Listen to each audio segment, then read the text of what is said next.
I am married to him. For 15 years. Laya, what are you?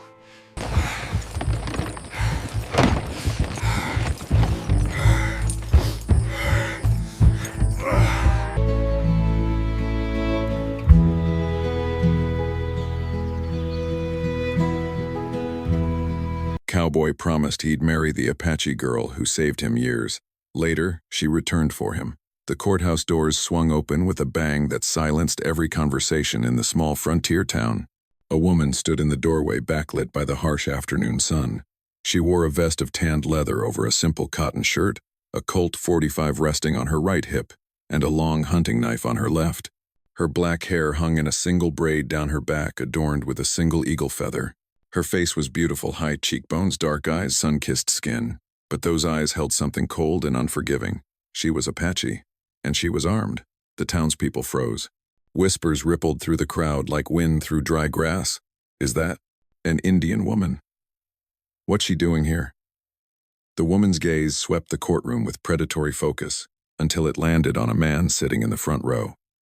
Jake Morrison, 28 years old, broad-shouldered with sun-weathered skin and a distinctive scar running down his left cheek. His hand instinctively moved toward his gun belt before he caught himself. Their eyes locked. 15 years of silence hung between them like a chasm. The judge, an elderly man with wire-rimmed spectacles, rapped his gavel. "Order, who are you, and what is your business here?" The woman walked forward, her footsteps deliberate and measured. She stopped directly in front of Jake, close enough that he could smell sage and wood smoke on her clothes.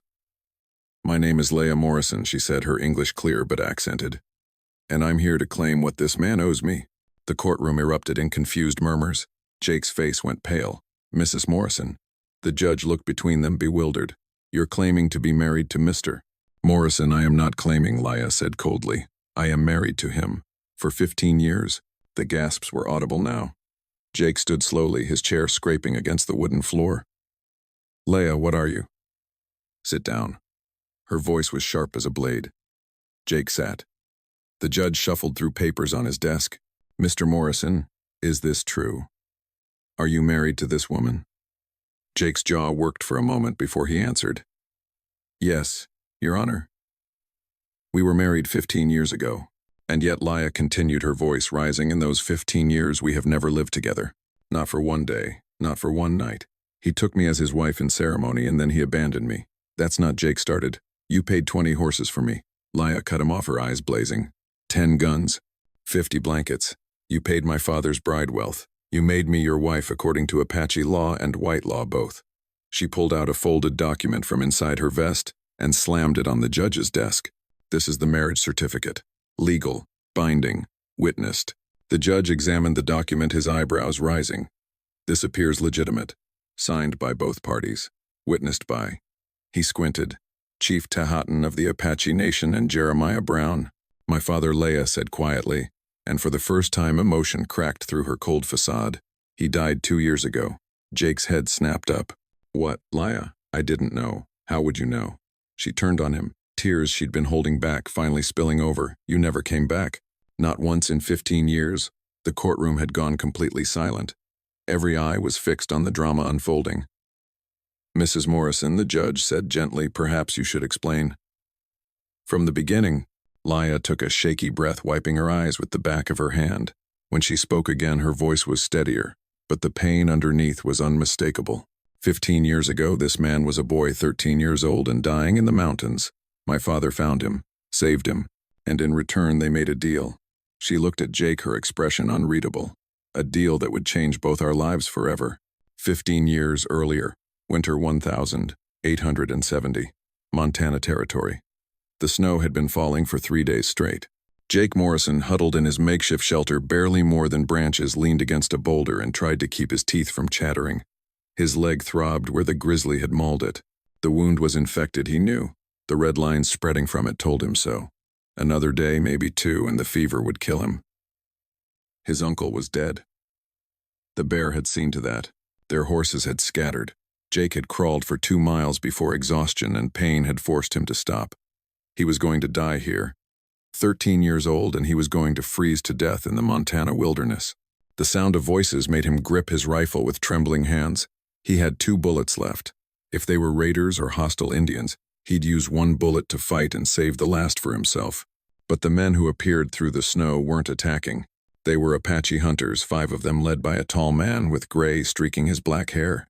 The leader's sharp eyes took in Jake's pathetic shelter, the infected wound, the desperate grip on the rifle. He said something in Apache.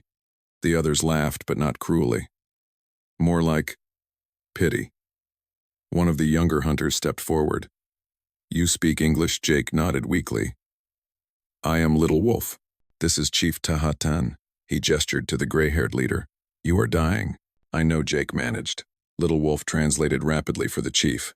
The chief studied Jake for a long moment, then spoke again. "Chief says, you want to live?" "Yes." Jake's voice was barely a whisper. "Please." More rapid conversation in Apache. Then Little Wolf turned back to Jake. "Chief will help you, bring you to our camp, heal you, teach you to survive in the mountains." Jake felt a surge of hope. "Thank you. I'll repay you, I swear." "When I..." Little Wolf held up a hand. "Chief is not finished. His help has a price." Jake's stomach sank. "I have nothing. The bear took everything. My uncle's horses are gone, our supplies. Not now. Later." Little Wolf paused, seeming to search for words. "Chief has daughter. 13 years old like you. In 3 years, when she becomes woman, you will marry her." Jake stared. "Marry, but..." "I'm just a kid," Little Wolf translated. The chief responded, his voice patient but firm. "Not now," Little Wolf explained. "Later, when you are man, when you have horses, guns, blankets to pay bridewealth. Chief teaches you to survive. You learn Apache ways. Then when you are ready, you marry daughter. This creates alliance between your people and ours." Jake looked at the infected wound on his leg, looked at his rifle with 2 bullets, looked at the endless snow. He had 2 choices: die alone in the next 2 days, or agree to a marriage years in the future to a girl he'd never met. "If I agree," Jake said slowly, "you'll really teach me, help me survive." Little Wolf nodded. "You become one of us. Learn hunting, tracking, mountain medicine. But when time comes, you honor deal?" Jake closed his eyes. 13 years old, and he was making a promise that would define his life. "I agree." Chief Tahatan's camp was a collection of hide lodges tucked into a protected valley. Smoke rose from cooking fires, and the smell of roasting meat made Jake's empty stomach clench. Women looked up as the hunting party returned, their eyes widening when they saw the white boy. The chief spoke rapidly, gesturing. A woman hurried forward, the tribe's healer, and immediately began examining Jake's wound. She clucked her tongue disapprovingly and called for hot water and herbs. "She says you almost die," Little Wolf translated. "Another day maybe you do." Jake was too tired to respond. They carried him into a lodge, laid him on soft furs, and the healer went to work. The pain as she cleaned the wound was excruciating. Jake bit down on a leather strap and tried not to scream. He passed out. When he woke, it was evening. The lodge was dim, lit only by a small fire in the center. His leg was wrapped in poultices that smelled of sage and something bitter. The pain had diminished to a dull throb. The lodge flap opened and Chief Tahatan entered, followed by Little Wolf and a girl. She was thin and serious-looking, with long black hair and wary eyes. She wore a deerskin dress decorated with simple beadwork. She didn't smile, just stared at Jake with an expression he couldn't read. "This is Laya," Little Wolf said. "Chief's daughter." Jake tried to sit up and immediately regretted it. "Hello?" Laya said something in Apache, her voice flat. Little Wolf winced slightly before translating. "She says she does not want white husband." The chief's response was sharp and commanding. Laya's jaw tightened, but she bowed her head in submission. The chief spoke at length, his tone brooking no argument. "Chief says," Little Wolf translated, "this is not about what she wants. This is about survival of tribe. White men come more and more. Our land grows smaller. We need allies. You will be bridge between worlds." Jake looked at Laya. She wouldn't meet his eyes. "She doesn't want this," Jake said quietly. "Maybe we shouldn't." "Deal is made," the chief interrupted through Little Wolf. "Blood oath is binding. You live because we save you. You will honor this." Laya said something else, her voice bitter. Then she turned and left the lodge without waiting for translation. Little Wolf sighed. She says, "You are weak. You will die before you can pay bridewealth anyway." Lying there, barely able to move, his leg infected, and his future mortgaged to strangers, Jake made a silent vow he would survive. He would learn. He would become strong enough that when the time came, he could honor his word, even if the girl he'd married despised him. 3 years later, Jake pulled back on the bowstring, held his breath, and released. The arrow flew true, striking the deer in the heart. The animal dropped instantly. Around him, the Apache hunters nodded approvingly. Jake had made a clean kill, no suffering, no waste. At 16, Jake was no longer the starving boy they'd found in the snow. He was lean and strong, his skin bronzed from mountain sun. His hands bore calluses from bowstrings and knife work. He could track game through rock and stream, read weather and cloud formations, and survive weeks in the wilderness with nothing but a knife. The Apache had kept their promise. They'd taught him everything. But the other half of that promise loomed larger every day. Laya was 16 now, and she'd undergone her sunrise ceremony the previous summer. She was officially a woman, which meant Jake's time to pay bridewealth was running out. They still barely spoke. She'd learned English over the years. The tribe needed translators for trading with white settlements, but she used those skills with everyone except Jake. With him, she maintained a wall of cold silence. Jake understood why. In her eyes, she'd been sold, bartered like goods. Her father had chosen alliance over her happiness, and Jake represented everything. She'd lost choice. Freedom. The future she'd imagined with a brave Apache warrior. Instead of a white boy, her father had pitied. "You hunt well now," Little Wolf said, as they field-dressed the deer. He was married himself now with an infant son. Almost Apache. Almost, Jake agreed. But almost wasn't enough. The tribe accepted him, but he'd never truly be one of them. Just as he could never fully return to white society now that he'd lived with the Apache.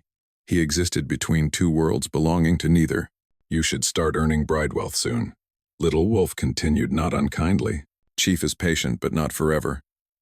Jake had been thinking about this constantly. Bridewealth for a chief's daughter was expensive. 20 horses, 10 guns, 50 blankets. It would take years of work to earn that much. Years of living in white settlements, doing dangerous jobs, saving every penny. Years away from the mountains, away from the only family he had left, away from Laya, who would be waiting resentful for him to return and claim her like property. That night, Jake approached the chief's lodge. His stomach churned with nerves. Through the hide wall, he could hear voices: the chief, his wife, and Laya. "Enter," the chief called when Jake announced himself. The family was eating dinner. Laya sat across from her parents, her posture stiff. She didn't look up when Jake entered. Chief Tahadan Jake began in careful Apache. His vocabulary was good now, even if his accent remained thick. "I want to talk about the agreement." The chief set down his bowl. "Speak. I need to go to the settlements, to earn bridewealth. It will take time, maybe 3 years, maybe 4. I want." He paused, choosing words carefully. "I want Laya to know. I will honor our agreement. But I also want her to know, I'm sorry." Now Laya did look up, her expression startled. "Sorry?" the chief repeated. "Why sorry?" "Because she didn't choose this. Neither of us did." Jake met Laya's eyes. "I owe you my life, Chief. I will keep my promise, but I want Laya to know. I don't expect her to love me. I just hope someday she might not hate me." Silence filled the lodge. The chief's wife, usually quiet, spoke for the first time. "You are honorable boy," she said in halting English. "Better than many men." The chief nodded slowly. "Go, earn bridewealth, but know this: when you return, you will marry my daughter. Whether 3 years or 4 or 5, the debt remains. I understand." As Jake turned to leave, Laya spoke her first words directly to him in 3 years. "Don't die out there." It wasn't kindness in her voice. More like she didn't want the debt to remain unpaid, but Jake chose to take hope from it anyway. "I won't." 10 years later. Jake had kept his promise. It had taken 9 years, not 9 years of backbreaking work. As a ranch hand, cowboy, wagon guard, and eventually bounty hunter. 9 years of dangerous jobs and careful saving. 9 years of trading, negotiating, and planning. But he'd done it. 20 horses, good stock, not broken down nags. 10 Winchester rifles with ammunition. 50 wool blankets, thick and warm. Now he was riding back to Chief Tahatan's territory, leading a string of horses and a pack mule loaded with goods. He was 25 years old, scarred from fights and hard living, but alive. And terrified. What if Laya had married someone else? The chief had honored the agreement. But what if she'd rebelled? What if she'd run away? What if she'd simply refused? What if she looked at him with the same cold hatred she'd shown at? 13. The Apache camp looked smaller than Jake remembered. Fewer lodges. He learned why when Chief Tahattan emerged from his home looking older and more tired. "White settlers push us," the chief explained after greeting Jake. "Government wants us on reservation. We resist, but," he gestured at the diminished camp, "we cannot resist forever." Jake's chest tightened. The whole reason for this marriage, creating an alliance, might be meaningless if the Apache were forced onto reservations anyway. "Is Laya? She is here. She waits." The chief led Jake to a larger lodge. Inside, Laya sat working on a piece of beadwork, her fingers moving with practiced precision. She'd grown into a striking woman, beautiful, composed, and radiating barely contained tension. She looked up when they entered. Her eyes swept over Jake, assessing. The boy she'd last seen was gone, replaced by a hard-edged man with a bounty hunter's scars and a killer's eyes. "You came back," she said in perfect English. "I promised I would." Many men promise. Few keep promises. Jake gestured toward the camp entrance. "I brought the bridewealth. Everything we agreed." Something flickered in Laya's expression, respect maybe, or just resignation. "Then we marry tomorrow." She returned to her beadwork.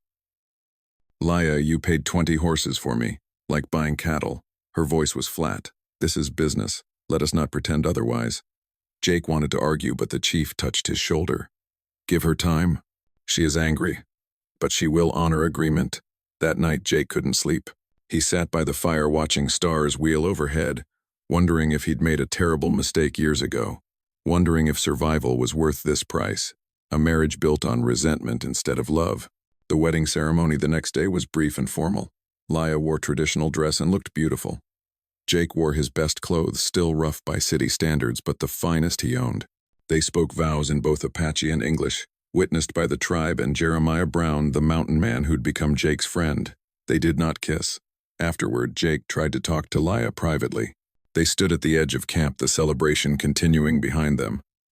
"Laya, I know this isn't what you wanted, but maybe we can."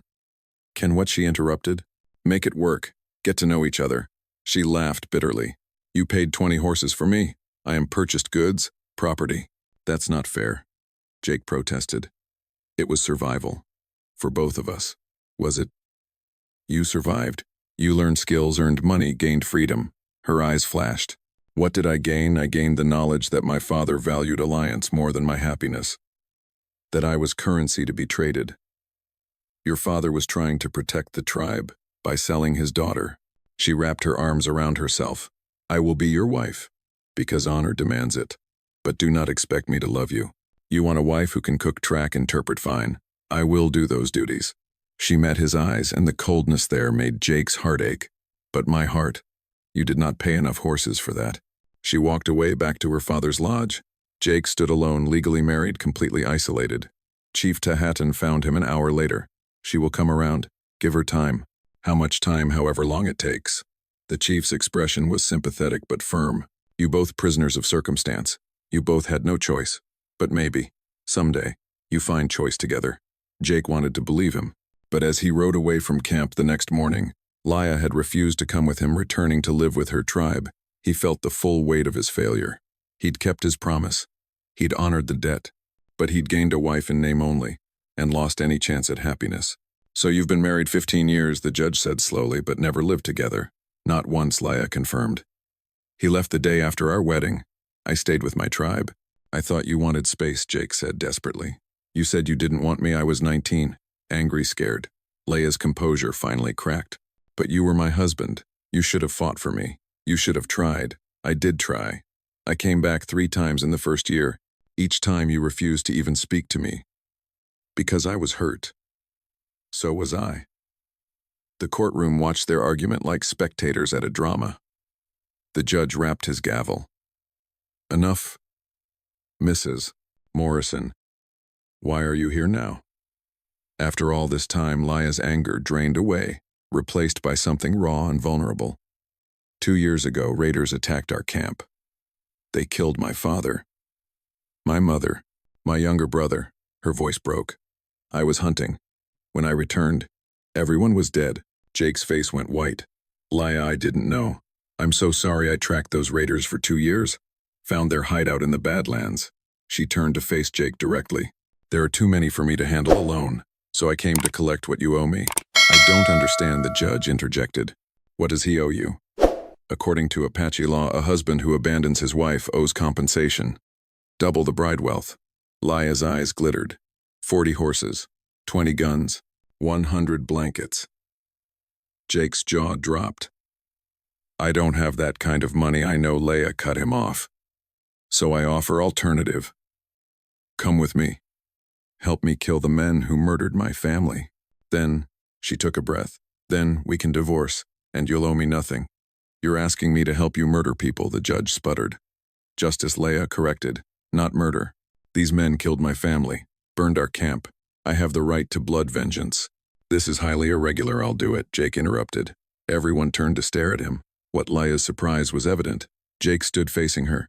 I'll help you, not because you demand it, but because you're right. I abandoned you. I took the easy way out. His voice grew stronger. I let you suffer alone for 15 years. So let me make it right. Let me help you get justice. Laya searched his face, looking for deception. And then, we figure out what we are. Together. Maybe we divorce. Maybe we try again. But at least I'll have done right by you. Finally. For the first time since she'd entered the courtroom, Laya's expression softened slightly. She nodded once. 1 month. That's all I need. After that, we never see each other again. Deal, Jake said. The judge looked between them helplessly. I cannot officially sanction. Then don't, Laya said. We'll handle this ourselves, like we should have from the beginning. She turned and walked out of the courthouse, Jake following behind. 15 years of separation. 1 month to kill their demons, literal and figurative. And maybe, just maybe, a chance to discover if a marriage born of necessity could become something real. They rode out at dawn, 2 figures against the vast Montana sky. Jake on his buckskin mare, Laya on a paint horse that moved like smoke. Between them lay a silence 15 years deep. The first night they made camp by a creek. Jake tried to help Laya set up her lodge, but she waved him off. I've been doing this alone for 2 years.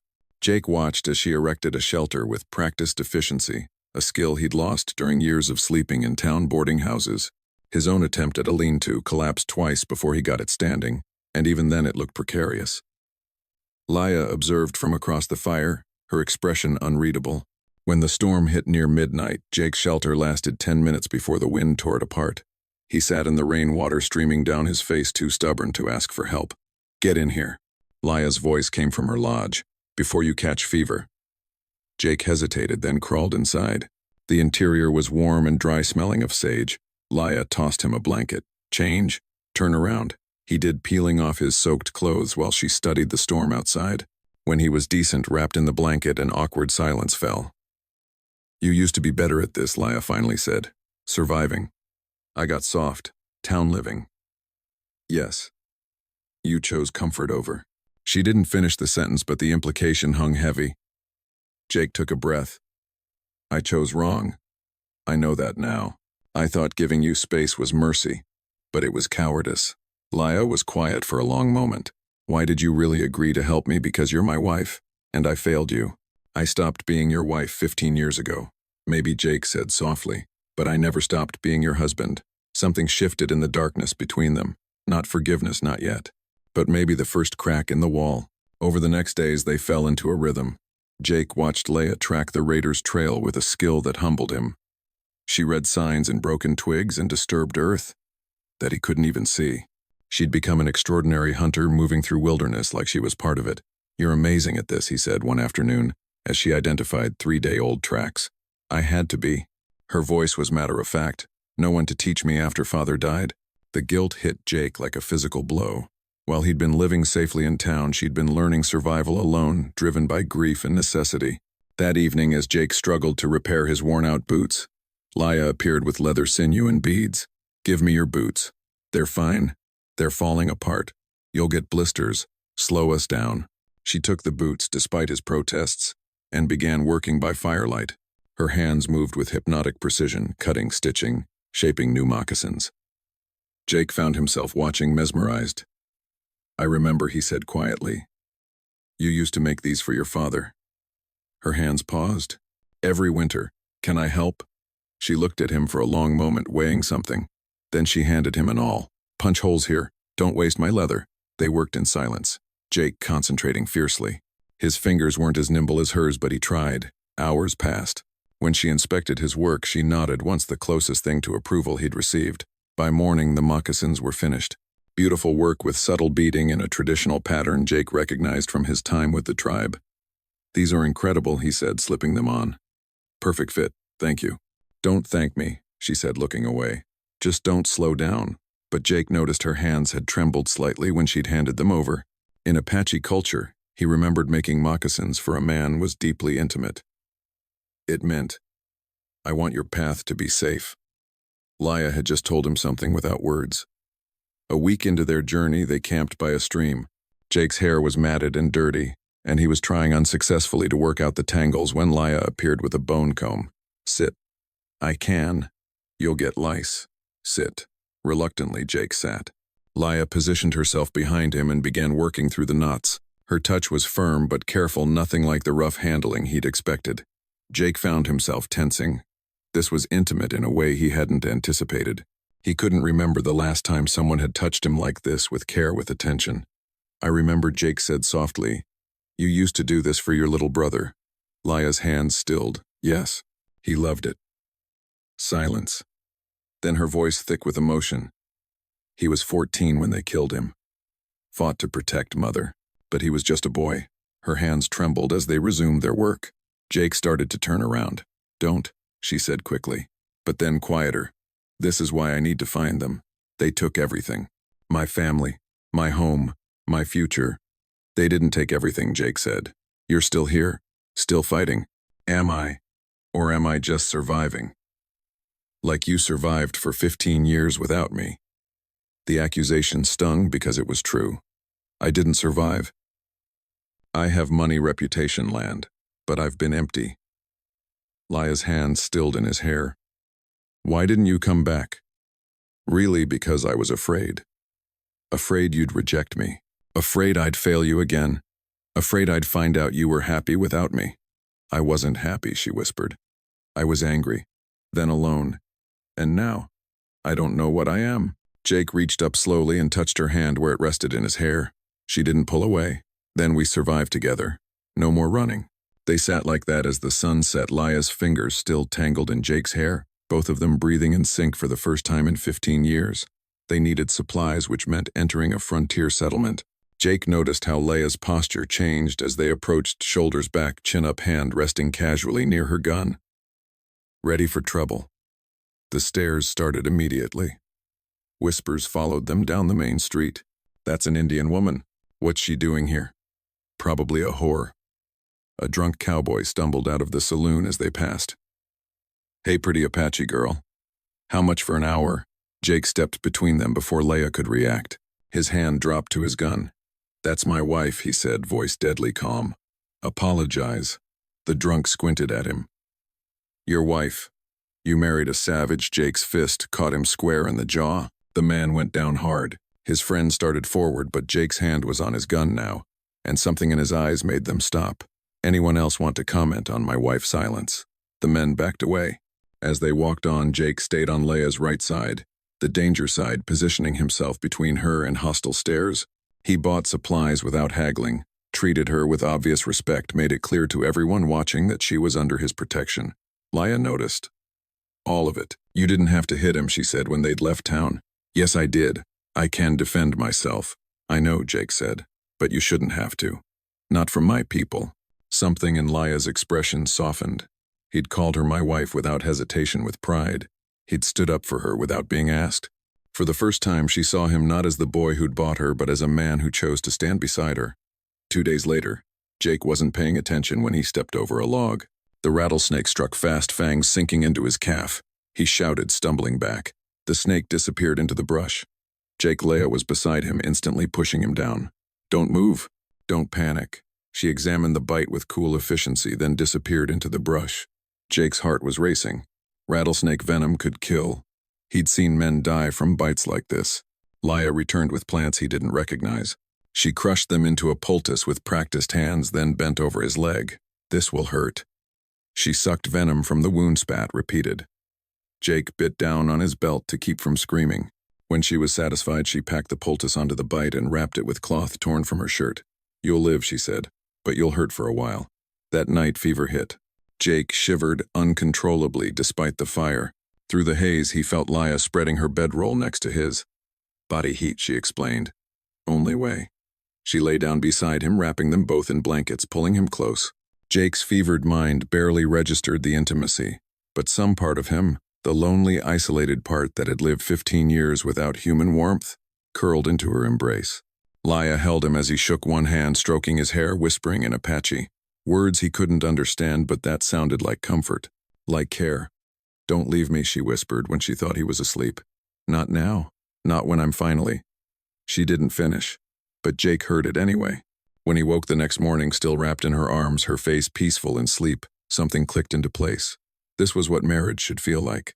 Not a transaction, not a debt, but two people choosing to keep each other alive in all the ways that mattered. He didn't move. Didn't want to break the moment. For the first time in 15 years, neither of them was alone. They found the raiders' hideout in a box canyon, remote, defensible, with at least 10 men visible. Far more than Laya had expected. We can't do this, Jake said, studying the terrain through his spyglass. Too many. I don't care. I do. He turned to her. I'm not letting you die for revenge. It's not revenge. It's justice. It's suicide. Jake gestured at the canyon. Guards here and here, look out on that ridge, narrow entrance. They'll see us coming. Laya's jaw set stubbornly. Then we wait until dark, and they still have numbers. Jake pulled out paper, started sketching. We need a plan, a real one. For a moment he thought she'd argue. Then Laya knelt beside him, studying his rough map. There's a back way, she said. Through the rocks here. Steep climb, but I can make it. Take out the lookout silently. Then I draw their attention at the main entrance, Jake continued. You have clear shots from above. They refined the plan together, back and forth, each adding ideas. Jake didn't override her knowledge. Laya didn't dismiss his experience. They worked as partners, complementing each other's strengths. By sunset, they had a strategy. Dangerous but possible. That night, neither could sleep. They sat by the fire, both acutely aware this might be their last night alive. Jake, Laya said suddenly, if something happens tomorrow, don't. I need to say it. She turned to face him. I'm sorry, too, for pushing you away, for not trying. I was so angry I couldn't see you were hurting, too. Jake reached for her hand. If we survive tomorrow, can we start again? Really start? Not as strangers forced together, but as partners who choose each other. Tears welled in Laya's eyes. I want that. But I'm scared. Everyone I love dies. Not this time, Jake promised. We survive together. Laya leaned into him, resting her head on his shoulder. Promise me. I promise. They sat like that until dawn, not speaking, just being together, both knowing that tomorrow would change everything. Laya climbed before first light, moving like a shadow up the canyon wall. Jake watched until she disappeared, then waited for her signal. When the bird call came, their agreed sign, Jake spurred his horse forward, guns blazing. The canyon erupted in chaos. Raiders poured from tents and shelters, returning fire. Jake rode hard, drawing their attention to the entrance, making himself the obvious target. From above, Laya's rifle cracked. One raider fell, then another. Her shots were precise, methodical, covering Jake's blind spots as he fought. They moved in perfect sync, like they'd been doing this for years instead of weeks. Jake covered her reload times. She protected his vulnerable moments, partners in the truest sense. But then the leader emerged, a scarred man with cruel eyes who took one look at Laya and laughed. The little Apache girl, you survived. Laya's control snapped. She charged down from her position, knife drawn, all strategy forgotten. Only rage remained. Laya, wait, Jake shouted, but she was beyond hearing. The leader was bigger, stronger.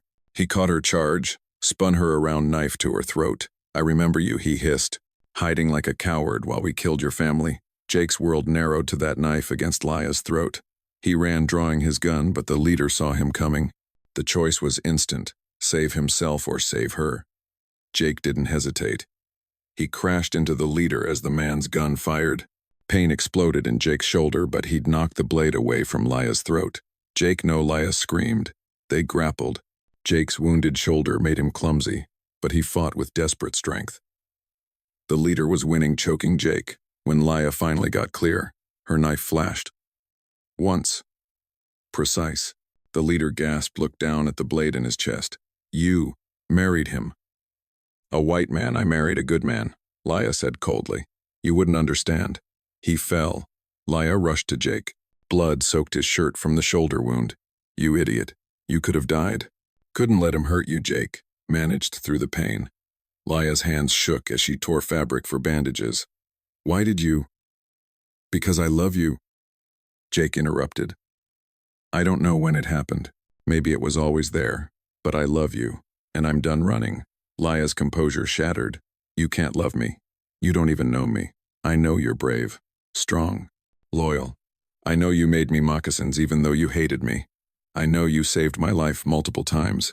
Jake grabbed her hand with his good arm. And I know I'm happier fighting beside you than I've been in 15 years of comfort. I don't hate you, Laya sobbed. I never did. I was just scared. Of needing you.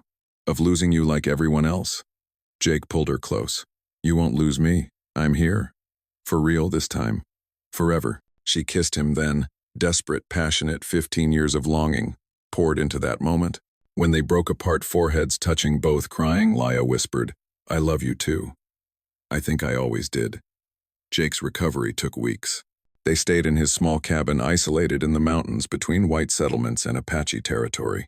Laya tended his wound with the same herbs she'd used for the snakebite, and slowly, the partnership that had formed during their hunt deepened into something more. They learned each other's rhythms, morning routines, evening rituals. Jake tried to help cook one-handed and made a disaster of it. Laya laughed, really laughed for the first time Jake had heard. You're useless in a kitchen. Then why keep me? Her smile softened. Because you're useful in other ways. Each evening they took turns brushing each other's hair by firelight. The ritual became sacred, a time when they talked about everything. Dreams, fears, the future they might build together. When I was little, Laya said one night while braiding Jake's hair, Father told me that grooming someone's hair means you trust them with your thoughts. What are you thinking now? That I want this. Every night. For the rest of my life. Jake turned to face her. Then marry me. Again. For real this time. We're already married. That was a transaction. I want a choice. We both choose. Laya smiled through tears. Yes, I choose you. A month later, devastating news arrived. Government orders demanded all Apache relocate to reservations within 30 days. White men were forbidden entry. They'd be separated. Then we fight it, Jake said. He spent every cent hiring lawyers, calling in favors. At the hearing, government lawyers argued Laya had no rights as Apache, that their marriage was fraud. Jake stood desperately before the judge. Your Honor, for 15 years I failed my wife, but she never abandoned our marriage. He presented documents. This bridewealth, 20 horses, 10 guns, 50 blankets is binding by Apache and white law. She's my wife in every way that matters. Laya took his hand. I didn't choose this marriage at first, but I choose it now. We've bled together, fought together, survived together. If you separate us, you destroy the only family I have left. Other mixed-race couples stood, adding their voices.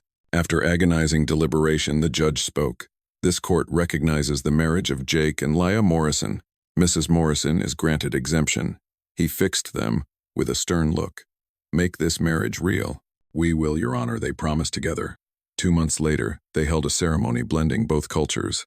An Apache elder and Jake's friend Jeremiah officiated as family gathered in the mountains. They spoke chosen vows. Today I marry you out of choice, Jake said. You are my partner, my home. Wherever you go, I go. Blood to blood, life to life, heart to heart.